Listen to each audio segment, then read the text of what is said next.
na sio kupinga. Wamboga sasa pinga sana kile halasita. Nitapinga na nipinge na nipinge. Na tunatafuta mbinu, hata sisi sasa tunaongea jinsi ya kuangusha mswada ya Mheshimiwa William Ruto. Na Mheshimiwa Ruto kwa ground vitu ni different. Watu walikusupport sana wakisema wamepata yule mtu ambaye atawasaidia. Lakini sasa wewe umegeuka, hauko sasa na watu.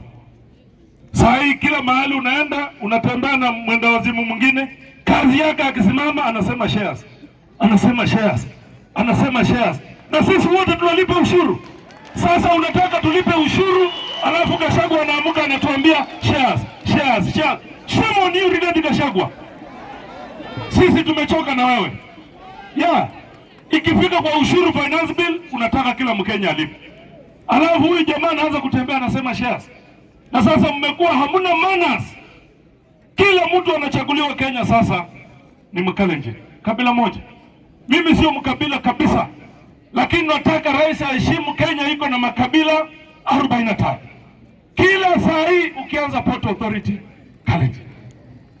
Ukikuja Kenya Pipeline, Kalenjin. Ukikuja Kenya Power, Kalenjin. Ukikuja Geothermal, Kalenjin. NSSF, Kalenjin.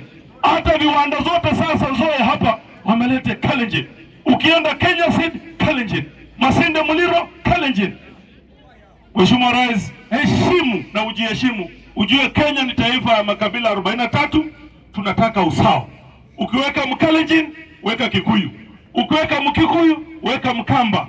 Weka Mturukana, weka Mjaluo. Tusonge mbele kama Kenya moja ambaye ilipata madaraka miaka 60 iliyopita.